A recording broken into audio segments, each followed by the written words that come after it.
From Riverside Health System, this is the Healthy You podcast, where we talk about a range of health-related topics focused on improving your physical and mental health. We chat with our providers, team members, patients, and caregivers to learn more about how to maintain a healthy lifestyle and improve overall physical and mental health. So let's dive in to learn more about becoming a healthier you. If you've ever typed something personal into ChatGPT because you didn't know who else to talk to, this episode is about you. Most people think AI is a tool for homework, work, planning trips, or getting recipes. But more and more people are using tools like ChatGPT to process emotions, manage anxiety, or feel less alone. And this isn't a niche or a behavior anymore. Using AI for emotional support is becoming part of how people cope, communicate, and make sense of what they're feeling, especially when therapy feels out of reach or when they're not ready to talk to another person yet.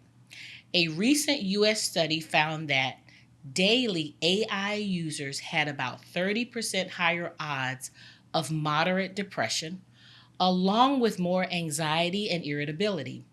It does not prove cause and effect, but it's a signal we should not ignore.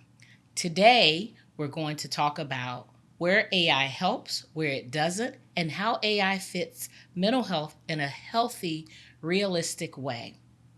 I'm Frankye Myers, and this is Healthy You, where we break down everyday health topics and introduce you to the experts helping keep our communities well.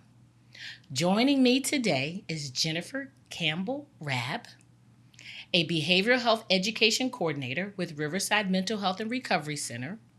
Jennifer works closely with individuals navigating mental health challenges and helps shape how care is delivered in a rapidly changing world, especially as technology becomes part of everyday life. Jennifer, welcome to Healthy You. Thank you, Frankye. Thank you for having me. You're welcome. To start us off, walk me through what you do at Riverside Mental Health and Recovery Center and how your work connects to the topic and how you ended up in this particular field. Okay. So at the Mental Health Recovery Center, that's where my office is based. And I've been there for a little over a decade. Started out in direct patient care, then moved into education at the facility. And currently I'm in a role where I am based there, but I provide mental health and recovery education throughout the health system wherever it's needed, and more of a system support role. Okay. And while I'm not currently working directly with those who have mental health needs, Yes. I'm working to support those who are working with them so that they can better understand those needs. Absolutely. Well, thank you for what you do. Yeah. Within the first few minutes, I want us to really dive into why this topic of AI and mental health is continuing to be an important one for discussion. We walk through the bigger picture first. What's driving this trend? Is it access, privacy, stigma, long wait lists, or simply wanting an instant response when someone is struggling? Because I know that it's so easy to use. I know I use AI quite a bit myself. Mm-hmm. So talk a little bit about that. It is all those things that you just said. It is everyone's comfort with technology, first of all, and it addresses those barriers to care. It can take quite a while to get an appointment with a human being, Right. Where you have AI right at your fingertips. You're comfortable with it. A lot of people have Alexa in their homes. So they're used to talking to someone that they think of as a person, but it's actually, artificial intelligence. Yes. And so it is convenient. There's not a stigma that they have to disclose to someone close to them that they are seeking mental health support. So it's so many reasons, as you just said, that you're seeing this trend. Right. I know for me, as I'm using those tools, how accurate is this information? And then we'll talk a little bit more about that and verifying that. Why do you think people are turning to AI for emotional support instead of reaching out to another person, a friend or a family member or a peer, coworker? I think there's a couple of different reasons why. Number one, it's instant, right? Okay. So you could be struggling with something at 2 a.m, and you can pick up That's your a good phone, point. and AI is right there. You might not be able to reach a friend at that moment, and you certainly might not be able to have a professional therapy session at that moment. So, number one is easy access. And we've already mentioned there's that lack of stigma. It's very confidential. No one, realizes that you're Right. struggling. Right. And so I think that's why people are turning to it more often. Yeah, that makes a lot of sense. When you hear that daily AI use is associated with higher levels of depression in that January 2026 study, Mm-hmm. what do you think might explain the connection? Is it who tends to use it, how they're using it, or what AI might be replacing? So I'm not familiar with that study, but just to kind of make a few guesses there, it's I could probably say it would be a lack of connection because social connection is so important. Absolutely. Quality social support. We're not talking about quantity. It's do you have those close supports that you can lean on, and you're not able to get that through a computer, and so I think that could certainly contribute to that. Thank you, Jennifer. Now let's talk about what AI tools like ChatGPT can realistically help with when it comes to mental health. So there's a big variance between tools like ChatGPT and actual mental health treatment. Right. So with mental health treatment, you're going to be with a professional who is going to be able to kind of reframe things for you, reflect things back. They're listening, they're aware of boundaries, and they're basically not trying to be your best friend, which is often what we're seeing with these chatbots. Is that first of all, they don't have that training, they don't have that ethical code. Right. They're basically working with the situation versus putting things into context. And they believe anything that you say. Whereas if you're working with a professional, they might challenge you a little bit on Right. some of the Or redirect things yes, appropriately. absolutely. Right. Okay. Okay. What does it look like when someone is using AI in a healthy way as a tool, not a therapist? So, using AI in a healthy way, you can use AI to help you kind of gather your thoughts. You can use AI to have some suggested coping skills. You can use AI to help track your moods. There are some specific AI apps that are geared towards mental health. Um, but if you are prompting one that's not geared towards mental health, we've heard of people who have said, I want you to respond as a therapist would, and giving specific frameworks for therapy, using cognitive behavioral therapy, Okay. for instance. Yes. So that is probably better for your outcomes if you're trying to direct it. But again, you're directing a computer who has learned everything from all this data that it's been trained on. Right. The data is not always accurate. It can be biased. It can be incomplete. It can have false data that it's trained on. And so there really is some danger in going too far relying on AI because it's going to take everything that you say as true. Right. And the danger is you taking everything that it says as true. Well, that's a good way of putting it. Wow. And on the flip side, where can we sometimes expect too much from AI, shall I say? I think you can expect too much from AI when you become dependent on it to make decisions, and you're not able to make your own decisions independently when you're relying on its perspective. I think there's a danger line where people don't realize it's an it. And what we've seen is people naming their chatbots and assigning a persona to them. And then that's when the boundary gets really blurry because they really start thinking of it as their friend. Interesting. And, AI, like I said, it doesn't have a code of ethics. There's not a lot of guardrails on it right now. It's not federally regulated. And with healthcare, as we know, we do things that are evidence-based. We have benchmarks. We're constantly comparing ourselves against others to see where we're at, to make sure that we're providing quality patient care. And that's not happening with AI.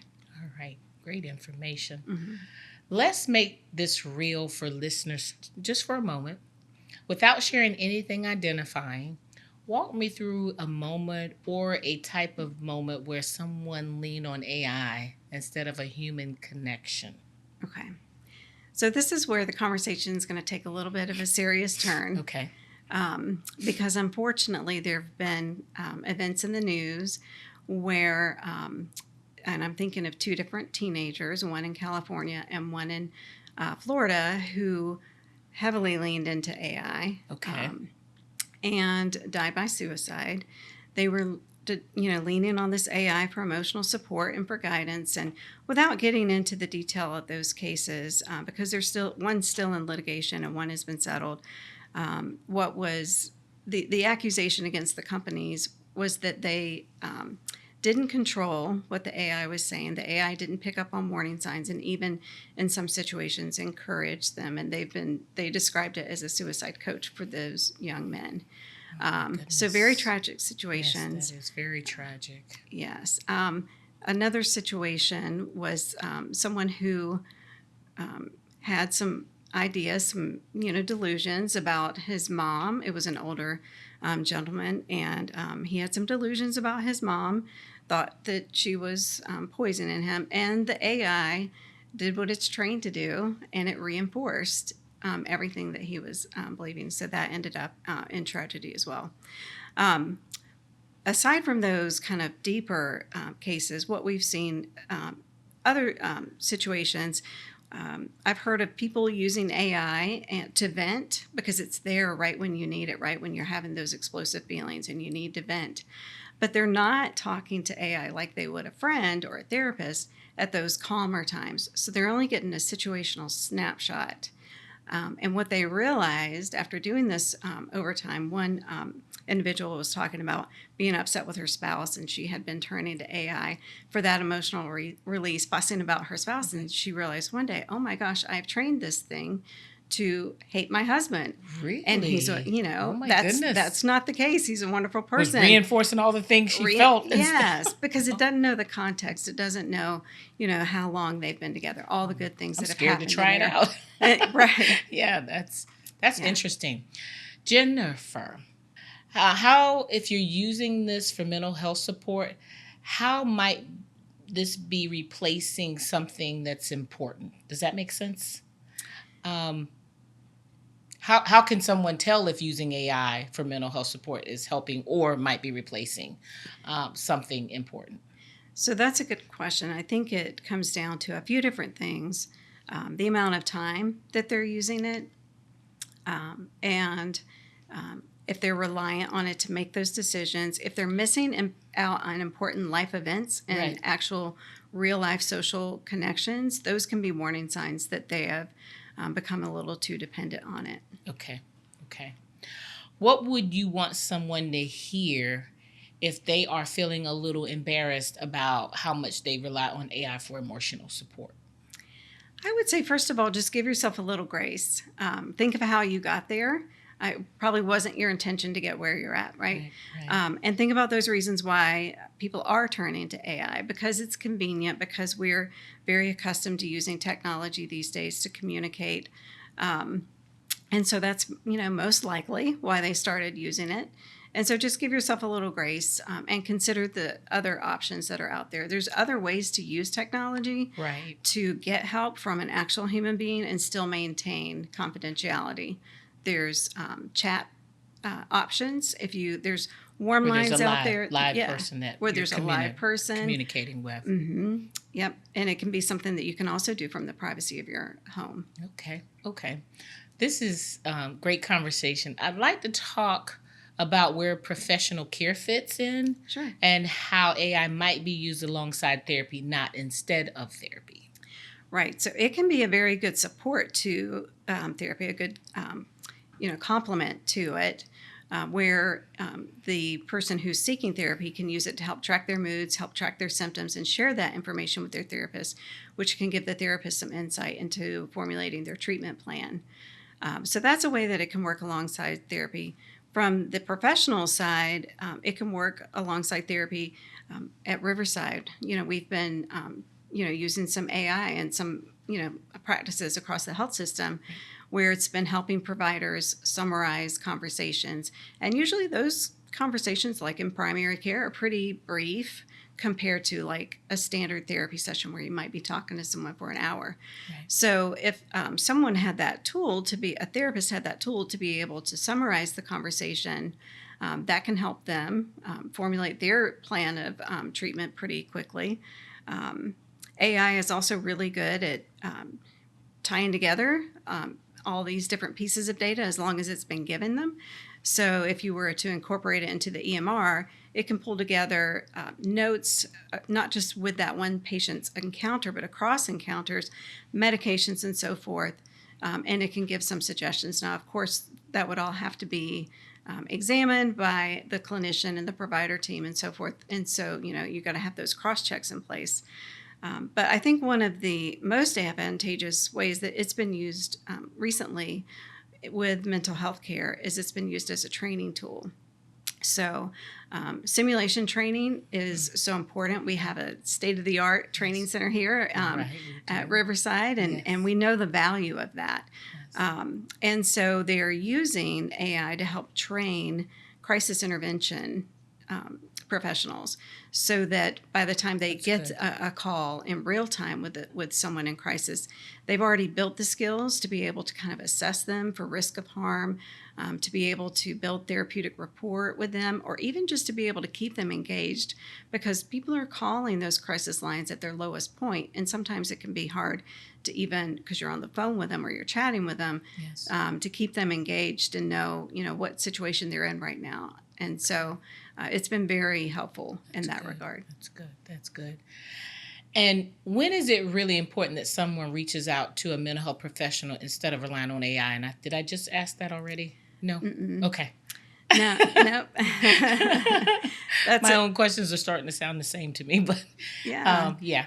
Yeah, it's important for them to reach out to a real person if they're having any kind of thoughts of harm, if they're feeling any kind of hopelessness, despair, if they're having any kind of reckless behavior.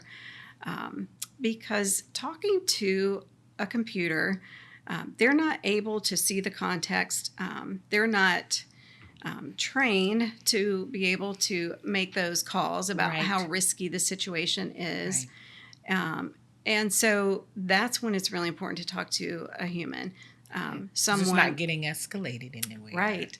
Yeah. And so, with some of the AI applications, what we've seen is they're not able yet, they're working on it, but they're not able yet to always be able to figure out the best course of treatment, when to stop the conversation, when to send them to resources, when to say, hey, we need to call 988 or 911.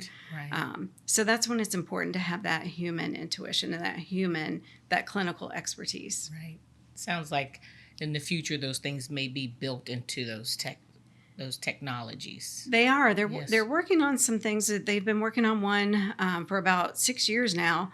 It can take a while to train these, is what I understand, but they're really trying to train them to be more clinically therapeutic, so that they're not acting in the way they currently are, which is to try to please the user and validate everything they're saying. But they're really kind of training them to have that boundaries in place, right, and to have that clinical separation.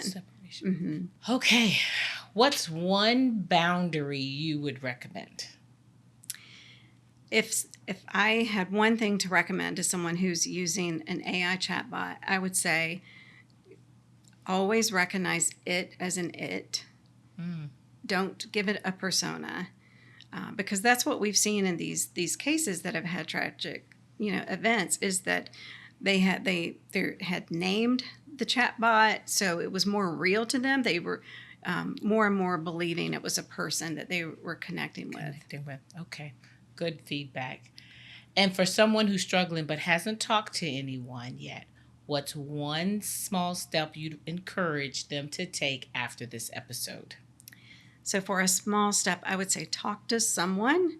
If you're not comfortable talking to someone in person, whether it's your friend or family member or a loved one or a therapist, if you're not willing to take that, because that might be a big step, a big leap, but if you're willing to take a small step, I would say you're already comfortable using technology, Right. and you like the anonymity, so you can reach out to a warm line person. If you're struggling but not in crisis, you can reach out to a warm line. Okay. If you are in crisis, you can reach out to a crisis line. There are warm lines and crisis lines like 988 that you can text or chat with, so you don't even have to call them and talk to someone. So that's a pretty small step that might be advantageous. Before we wrap up, I want to talk about the future. AI isn't going anywhere. How do you see AI evolving in the mental health space over time? So I think, going back to some of the things I've said, if we can use artificial intelligence to better improve the care of the patients that we're seeing, that, would be certainly a good direction for us to go in. We just have to have those safeguards in place. Absolutely. Where it's making recommendations, but, we as the healthcare team are validating those recommendations and making sure it's right for the patient. That's really good stuff. Jennifer, thank you so much for taking time out of your busy schedule to talk with me, and for being so honest in your conversation and grounded in the information you provided. Yeah. This topic feels very now, right? Yes. It feels very now, but the heart of it is timeless. Yes. I would say. People just want to be understood, right? They just want to feel and be understood. I would just say to anyone who's struggling, you're not alone. There are support groups out there. There are a lot of different ways to connect with individuals who may be walking in a similar path or have similar struggles. So just remember you're not alone, and please reach out for help. All right. If you found this helpful, share it with someone who might need it. And as always, taking care of your mental health is a powerful step towards a healthier you. Until next time, stay healthy. Thank you. Thank you. Thank you for listening to this episode of Healthy You. We're so glad you were able to join us today and learn more about this topic. If you would like to explore more, go to riversideonline.com.